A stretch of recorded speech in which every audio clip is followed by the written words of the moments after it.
Case ये समझाने की कोशिश कर रहा है कि ज़्यादातर हर कोई पावर सेंटर अपने आप को बनाने की कोशिश कर रहा है क्योंकि एजुकेशन बहुत कम है।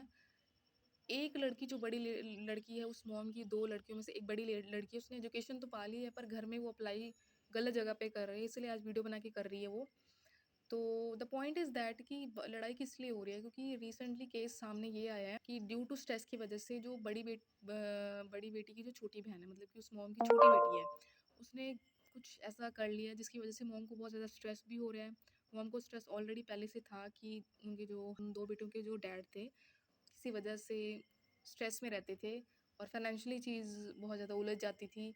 ये करते-करते छोटी बेटी ने कुछ ऐसा स्टेप उठा लिया जिससे मॉम फिर टेंशन में आई। मॉम ऑलरेडी पहले टेंशन में थी और मॉम को समझाने के लिए वो बड़ी मॉम थी जिनकी अभी डेथ हुई है, जो जो घर की हेड ऑफ़ द डिपार्टमेंट थी, वो सबको समझाती। तो यहाँ पे जो केस चल रहा है हम उस पे फ़ोकस करेंगे। तो जब केस चल रहा था करते-करते ये बात सामने आती है कि जो मॉम है वो अपनी बड़ी बेटी पे ज़्यादा ध्यान नहीं देती हैं, छोटी बेटी पे ध्यान देती हैं। अब वो ज़्यादा ध्यान इसलिए दे रही हैं क्योंकि छोटी बेटी ने कुछ ऐसा कर दिया है कि उस पे ध्यान देना ज़रूरी है क्योंकि वो मेडिकल पे बात आ गई है। और छोटी बेटी जो है बहुत ज़्यादा इस टाइम पे स्ट्रेस वाली पोज़ीशन के अंदर है और बड़ी बहन जो है वो समझ रही है, वो बोल देती है, बड़ी बेटी की टोन गलत हो जाती है। बड़ी बेटी अपने स्टडी को लेके कि उसकी कोई सुनता नहीं है।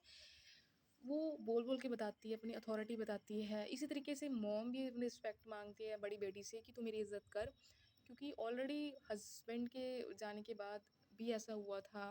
कुछ एरिया ऐसा था जहाँ पे मॉम रहती थी अकेले अपनी छोटी बेटी को लेके, क्योंकि बड़ी बेटी तो अपने मामू होती थी।